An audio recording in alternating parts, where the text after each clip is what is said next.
PMQs, Unpacked on Times Radio. Unpacking the politics and cutting through the crossfire.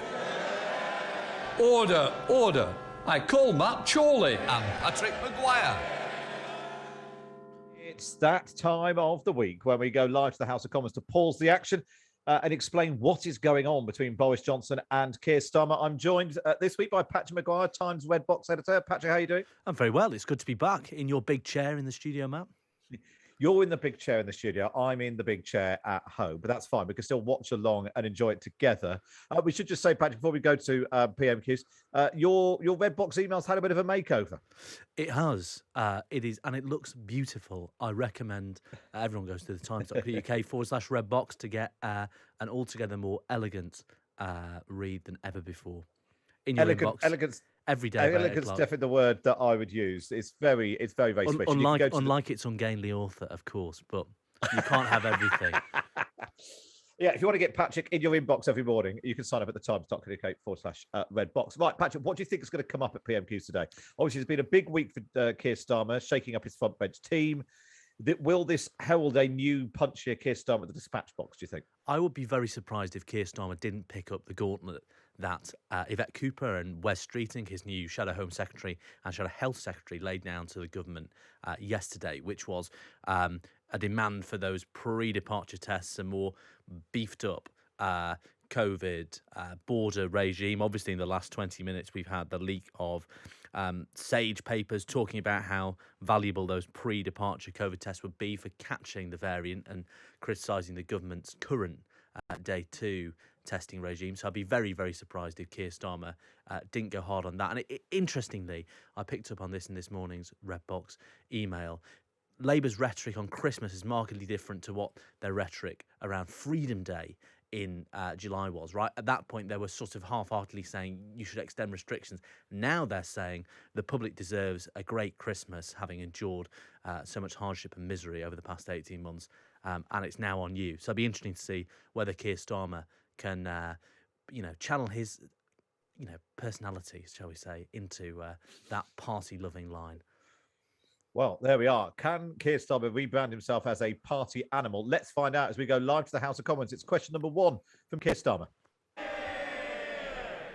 Thank you, Mr. Speaker. Can I join the Prime Minister in his words on disability and the victims of extreme weather? Can I also mark World AIDS Day? Extraordinary advances mean people living with HIV on effective treatment can now enjoy normal life expectancy and are no longer at risk of passing on the virus. It's within our hands to end new transmissions in the UK this decade. We must do so, Mr. Speaker. As millions of people were locked down last year, was a Christmas party thrown in Downing Street for dozens of people on December the 18th? Prime Minister.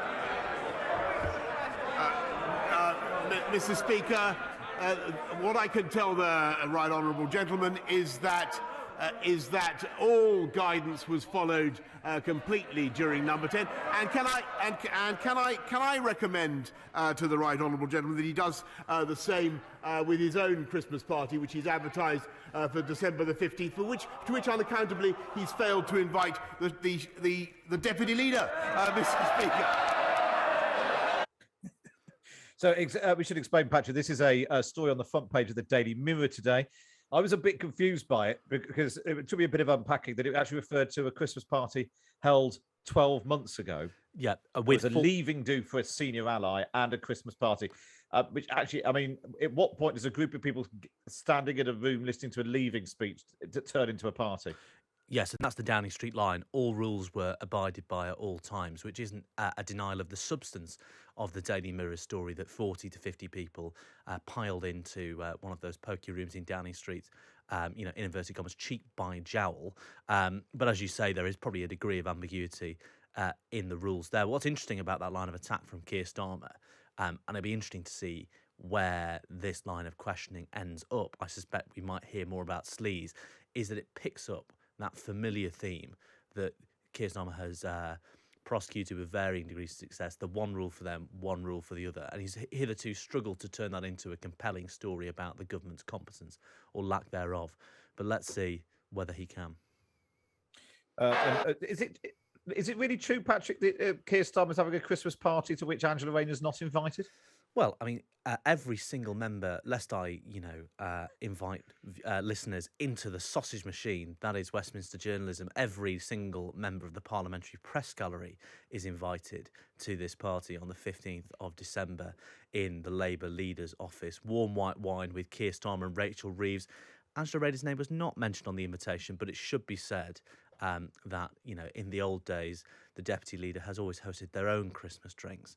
But given that after the botched reshuffle in May, Keir Starmer and Angela Rayner made a point of effectively skipping arm in arm through Portcullis House, you think the most effective way to dampen stories about divisions would be by having a joint knees up. Perhaps Angela didn't respond to the invitation. I must have a look through my emails. I'm sure my invite is there somewhere. Right, let's go back then. This is question number 2 from Keir Starmer. Keir Starmer.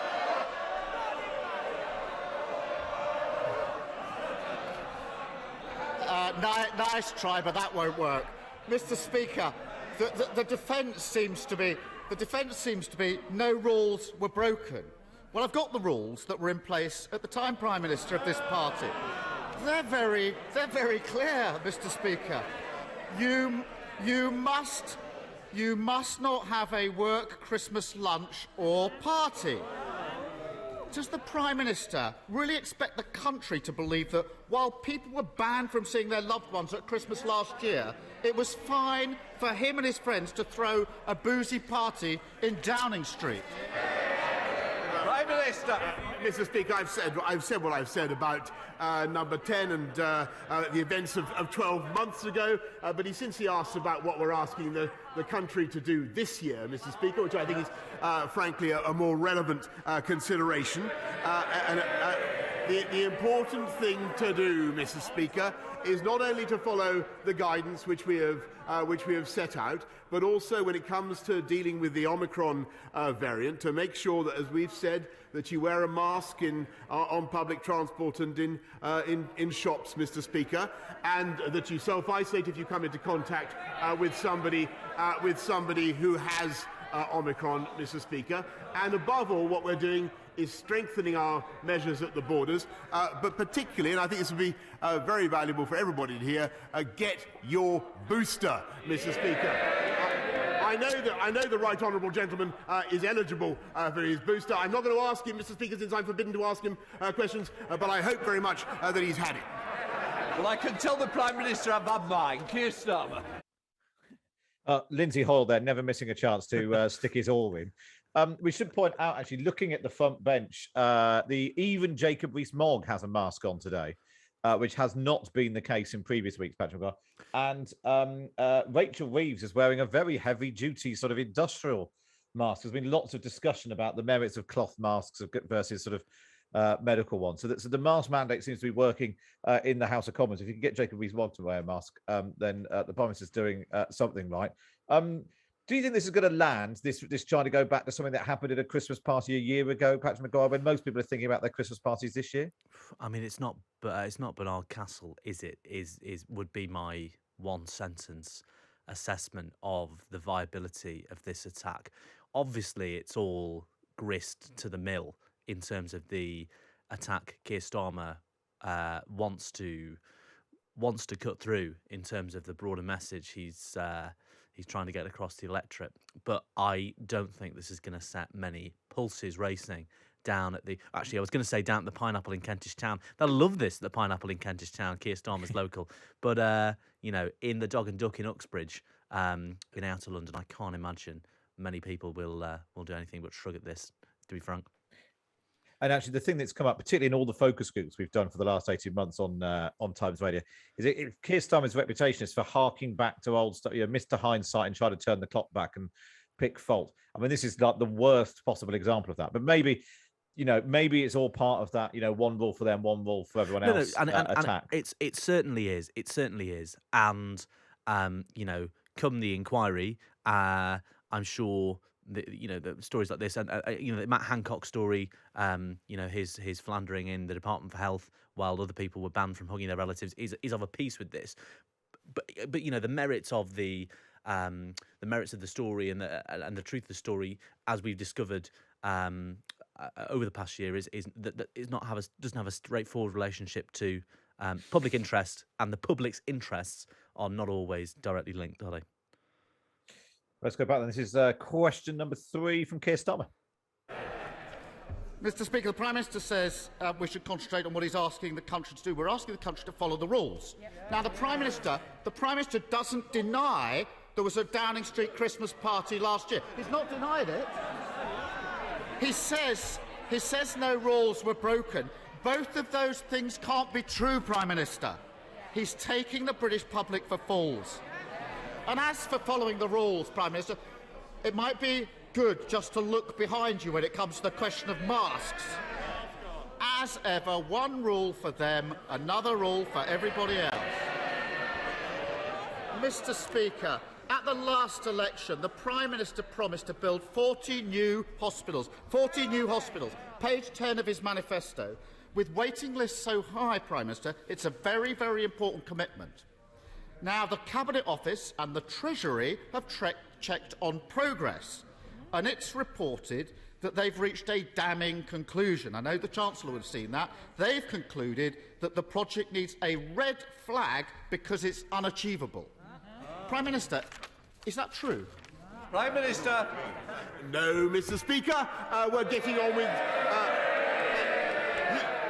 He plays politics and asks frivolous questions, Mr. Speaker. We're getting on with delivering on the people's priorities, and we're putting record investments into the NHS on top of the 34 billion with which we began, and then the 97 billion that we put in to fight COVID.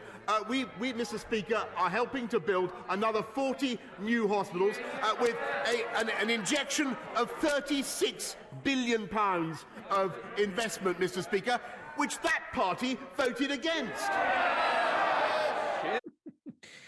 Now, just on the subject of Mark, the thing I want to pick up on there for listeners who aren't watching along, Patrick, is that it appeared to be a moment where Keir Starmer looked up at the front bench, thinking he could point out that there were no masks on the government front bench, and was slightly startled to see that absolutely everyone on the government front bench. I'm just looking now whether it's Priti Patel's got a mask on. I'm sure Alistair Jack's butler has ironed his, especially. He doesn't usually wear one. Rishi Sunak's mask is so big it almost covers his eyes. Yeah. So I think there are a few on the Tory backbenchers who aren't, but I think that's slightly wrong-footed Keir Starmer, who also Keir Starmer looks like he's had a very smart new haircut as well, which is also worth pointing out because we normally talk about the Prime Minister's hair. We've gone from Christmas parties to building hospitals. And then Boris Johnson's response is he plays politics and asks frivolous questions. I mean, that's PMQs, isn't it? Yes, it is. A bit like fishermen complaining about the sea, or whatever the idiom is. But I think, as you mentioned your focus groups earlier, I think the Prime Minister is onto something there, right? In posing Keir Starmer as a fence-sitting carper who hurls from the ditch, and he is all about delivery. But obviously the innate danger of that is that this is a government that increasingly looks incapable of delivering anything that it has promised to deliver. So again, I'm not quite sure about whatever peroration Keir Starmer is going to tie these disparate themes together with, or indeed if he does. But I suspect it might end up in that sort of place. Well, here we go. This is Match on Times Radio, bringing you PMQs Unpacked, where we pause the action live from the House of Commons to explain what's going on. Still joined by Patrick Maguire, the editor at the Times Red Box, to provide his ball-by-ball analysis. Let's go back. This is question number 4 from Keir Starmer. Well, this is strange, Mr. Speaker, because the government hasn't been denying the reports about the red flag, and they haven't done since, but now the Prime Minister does. There's obviously some confusion on these benches over whether the Cabinet Office and the Treasury think he's on course to break yet another promise, this time on new building of hospitals. So he can clear this up this afternoon. If he's so confident in his answer, why doesn't he publish the progress report in full and let us all see it? Prime Minister. Mr. Speaker, what we're doing is not only building 14 new hospitals, but we are also, and it's incredible that we've been able to keep going throughout the pandemic, Mr. Speaker. But we're also making record investments in our yes, it is, and we're also making record investments in our NHS. We have more doctors, more nurses working in our NHS than at any time in the history of that magnificent organisation. And rather than running down what they're trying to do, Mr. Speaker, and casting doubt on their efforts, he should get behind them, and he should support our booster campaign. I think that's what Boris Johnson would call a minestrone, from which we need to try and extract a crouton. A crouton or two, yeah, God. We might struggle. But do you think? I mean, trying to work out why Keir Starmer has decided to go on an internal, progress report on the building of hospitals. Is this a sign of Wes Streeting's influence as the new Shadow Health Secretary? Do you think that being this focus on the 40 hospitals that could be, where he's setting his priorities? Well, I think I as much as Wes Streeting is a man of talent and vision, I'd actually say this. You can trace this back to the reshuffle in Keir Starmer's inner office a few months ago, and having had conversations with a lot of those people about how they're changing their approach, right from sort of a scattergun of policies nobody remembers. There was a Keir Starmer's Great Reset speech roughly, in the early months of this year. He was talking about green recovery bonds, right? Now it's all about, it is the opposition's prerogative to point to something the government has promised, i.e., and this pledge, the 40 hospitals pledge, is something you can fit on a bumper sticker to sort of mix my, to go all transatlantic on you, Matt. And it's pointing to something the government says, saying these guys haven't delivered it. Why haven't they delivered it?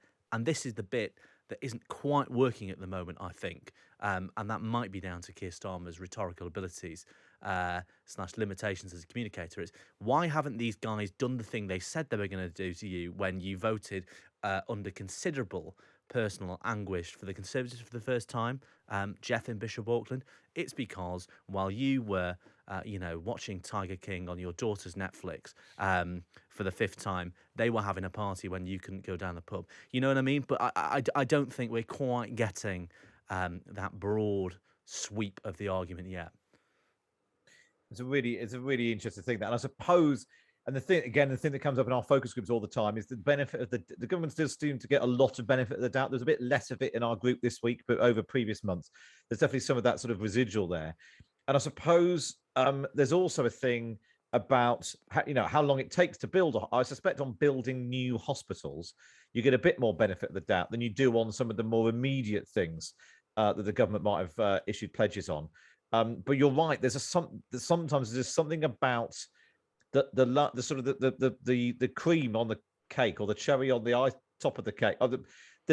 Keir Starmer lacks that last little bit of sort of political stardust. He lacks sort of what somebody put it to me. A former aide to Tony Blair put it to me like this when discussing with them over email a while ago a recent Starmer appearance in the Commons. And they just put it really succinctly. They said he doesn't have a fourth gear. He can trundle through the first 3 gears really ably. But when you want to put pedal to the metal, he just can't do it. There's a sort of, this sounds like an ad hominem, but you can almost hear it in his voice, can't you? It goes up an octave and it sounds Paul Heaton from the House Martins without the tunefulness, and it just doesn't really work. He just doesn't have it, if you know what I mean. I assume, I won't ask you to name your sources, but I assume that former Blair advisor, it was not Matthew Doyle, who is now Keir Starmer's Director of Communications. No, I think we can... no. Right, let's go back to the comments there. Let's see if he can get into 4th gear. This is question number 5 from Keir Starmer. Well, Mr. Speaker, there we have it. Prime Minister, I deny my hospital building programme has been flagged red as unachievable, but I don't have the confidence to publish the report. Mr. Speaker, the more we look at this promise, the murkier it gets. I've got a document here sent by the Department of Health to the NHS. It's called the New Hospital Programme Communications Playbook. I kid you not. It offers advice, Mr. Speaker, to make it easier to talk about the programme. Now, you might think that everyone knows what a new hospital is. I certainly thought I knew what a new hospital is before I read this document. But this guide instructs everybody to describe refurbishments and alterations on existing hospitals as new hospitals. We can all agree that refurbishments are a very good thing, but they're not new hospitals. So, Prime Minister, how many of the 40 are fix-up jobs on existing hospitals, and how many are actually the new hospitals he promised?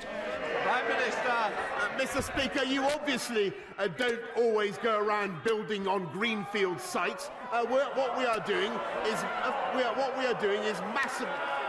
You rebuild hospitals, and that is what we have said for the last 2.5 years, Mr. Speaker. It is the biggest programme of hospital building this country has ever undertaken. It's been made possible by this people's government, and it's in addition to what we're doing with the community diagnostics hubs, Mr. Speaker, and it's in addition to what we're doing in investing in our NHS. And I said it once, but I'll say it again. They had the opportunity to vote for that 36 billion. They turned it down, Mr. Speaker. We're getting on with the people's priorities. They're playing politics. We should point out that it's always quite exciting when the leader of the opposition says, "I have here a document." You think, is this going to be an explosive new bombshell revelation? I've just looked it up, because we definitely talked about this on the show when it came out. This was a communications playbook obtained by the Health Service Journal at the end of August.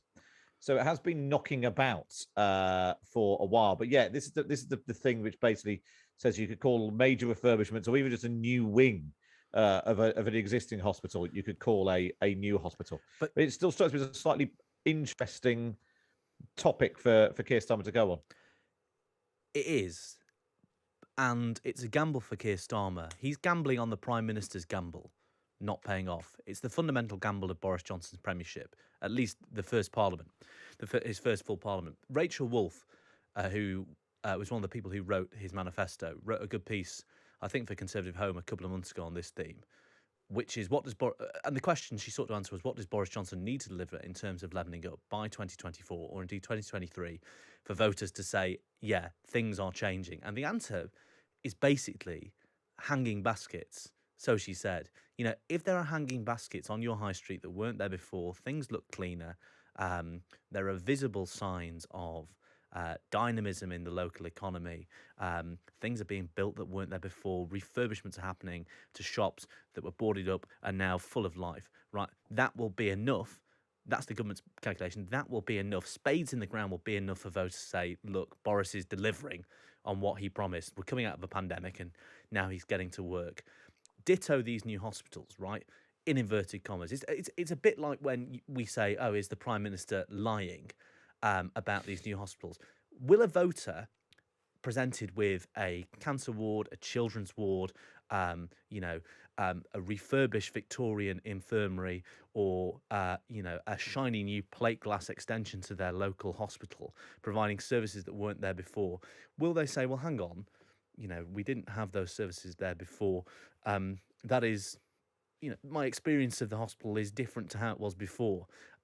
Will they be necessarily quibble that, as Boris Johnson said, greenfields haven't been concreted over to build an entirely new hospital in the space of 3 years?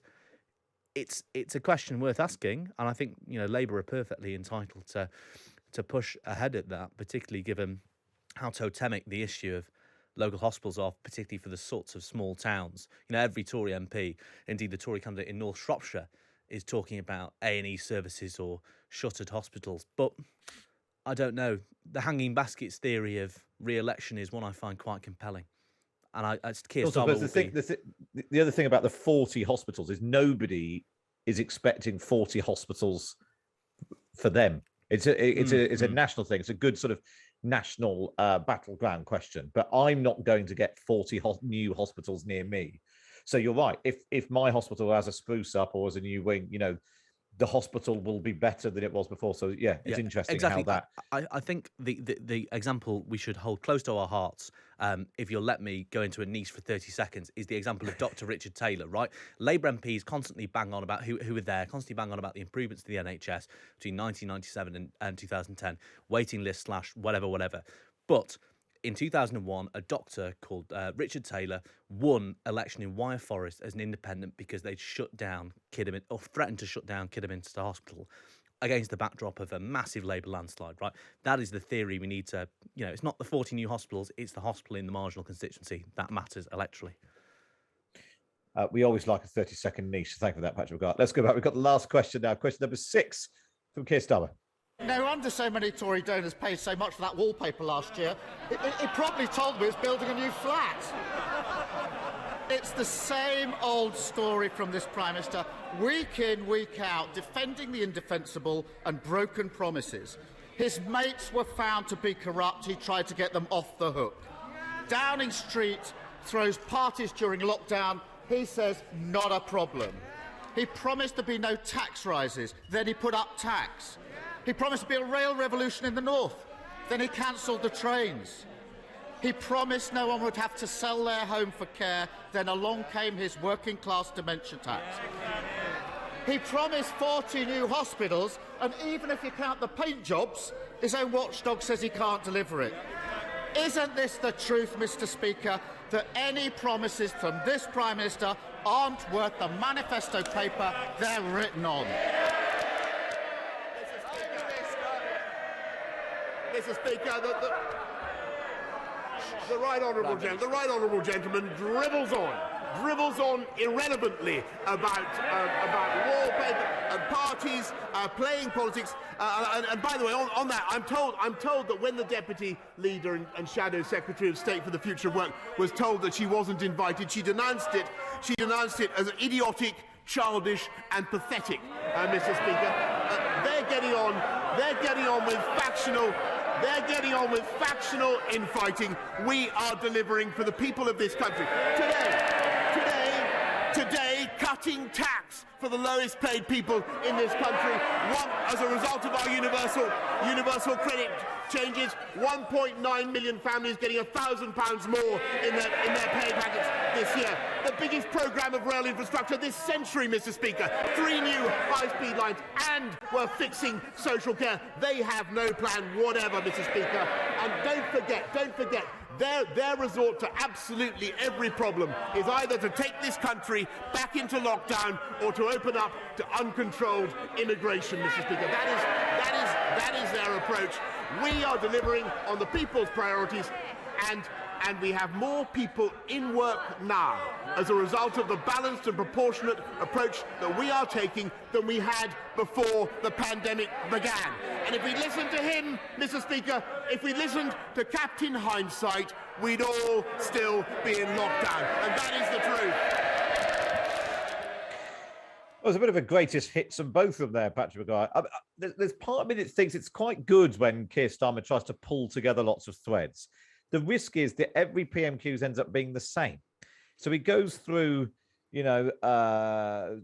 corrupt friends, breaking lockdown rules, putting up taxes, broken promises on rail, broken promises on care, broken promises on hospital. It's sort of a good pair, but we could get that every week. There's not a, and as a result, Boris Johnson can come back with all of his usual Captain Hindsight. We'd still be the European Health Medicines Agency. We'd all still be in lockdown.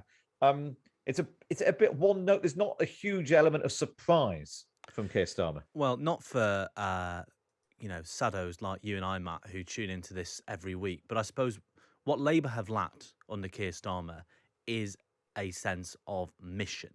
The sort of mission you can put on a mug or a bumper sticker, or for the Blairites listening, on a pledge card.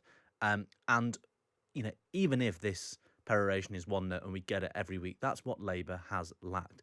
A dinky and as for following the rules, Prime Minister, message about the government and its failure to follow the rules, or whatever. So I think all good political communications, as Linton Crosby or Alistair Campbell can tell you, is to a certain extent one note. So this is probably as much as we will, bore ourselves to death analysing this for the next 3 years, if Keir Starmer and Boris Johnson last that long, it's probably a sign of the newfound discipline in the Labour ranks.